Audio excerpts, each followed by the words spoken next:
Salut cher ami. Alors, tout à l'heure j'étais à un cours de théâtre et on avait fait un exercice qui consistait en fait à incarner un personnage, improviser un texte, tout en se laissant porter par une émotion. Ça pouvait être la colère, la joie, la tristesse, la peur. En tout cas, notre propos devait être coloré par une émotion. Et donc, je me suis prêté au jeu, je me suis lancé dans l'impro. Le début était très bien. J'étais vraiment dans l'émotion, dans le, dans le flow, on va dire. Et au bout d'une minute trente, 2 minutes, j'ai commencé à me bloquer. C'est-à-dire que j'ai fermé la porte de l'émotion. Et ce qui s'est passé, en fait, c'est que, et on a tous ça en nous, c'est que il y a une résistance par rapport au fait de montrer ses émotions. Parce que montrer ses émotions, c'est révéler sa vulnérabilité. C'est s'exposer au risque d'être rejeté. C'est s'exposer au risque de se heurter à l'indifférence. Et il y a beaucoup de résistance par rapport à ça. On a peur, en fait, de ne pas avoir la réaction, le regard qu'on désire. On a peur comment dire, qu'il n'y ait pas de réponse. On a peur de la non-réaction.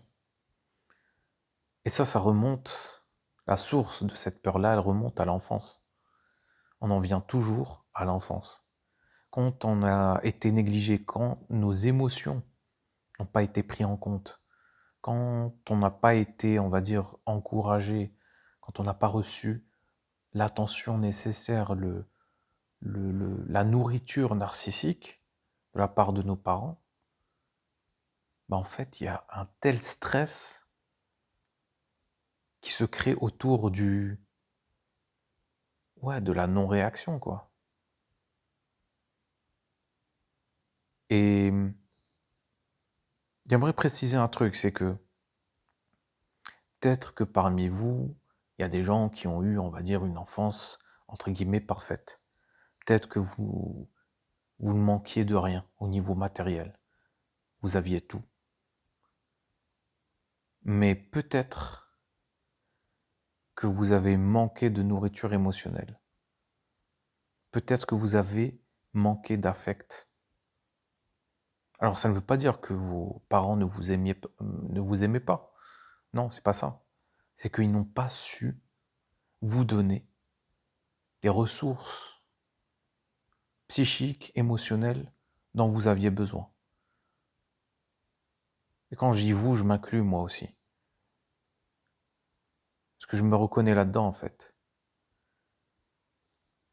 Bon, mis à part le fait que j'ai reçu des coups, que bref, que j'avais une mère trop possessive, trop contrôlante et un père trop absent, ouais, effectivement, il n'y avait pas assez. Il y a eu un vide. Il y a eu un vide. Et le trauma, c'est aussi ce qui ne s'est pas passé. On dit toujours que le trauma, c'est ce qui s'est passé, mais c'est aussi ce qui ne s'est pas passé, ce qui n'a pas été dit, ce qui n'a pas été transmis. Et donc, quand dans notre enfance, notre intériorité n'a pas été mise en valeur, n'a pas été pris en compte,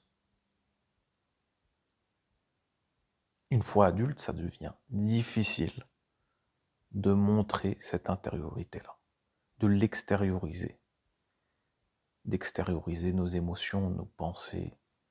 Ça devient compliqué. Pourquoi? Parce que En fait, c'est l'inconnu, quoi, c'est le brouillard.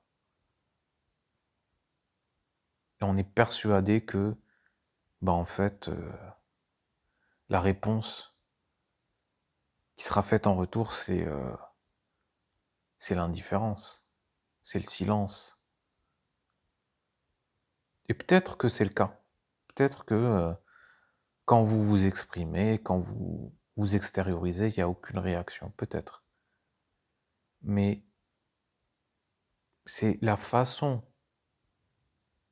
dont vous... Je commence à parler comme un gourou. C'est vous.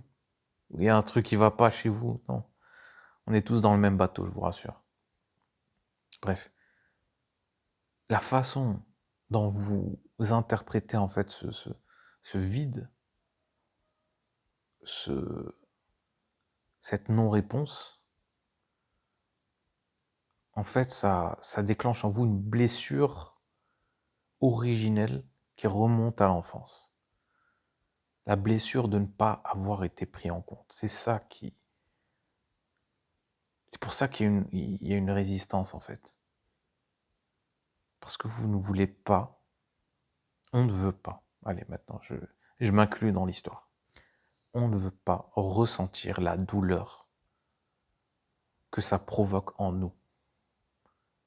Parce que le fait de ne pas avoir de réponse, ça nous rappelle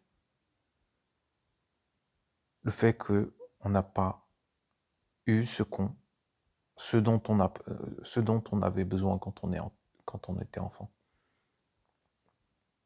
Tout simplement. Putain, j'ai réussi à exprimer ma pensée. Déjà, c'était pas clair dans ma tête. Bon, sur la vidéo, j'ai l'air défoncé, mais je vous assure, j'ai rien fumé. C'est juste que je chuchote parce que j'ai pas envie d'emmerder les voisins. C'est tout. C'est pour ça que j'ai mis mon micro là. Donc voilà. En tout cas, j'aimerais bien avoir voilà, vos avis là-dessus. Écris-moi un commentaire. Tiens. Si j'aimerais bien avoir des retours. Savoir que je suis pas tout seul à cogiter, à penser, à avoir des réflexions sur l'âme humaine. D'ailleurs, j'aimerais aussi avoir tes questions à toi. Je sais pas si tu as des questions à me poser ou des questions qui te trottent la tête. Partage-les moi, je vais essayer d'y répondre. En tout cas, voilà, merci de m'avoir écouté et je vous dis à bientôt. Prenez soin de vous. Bisous.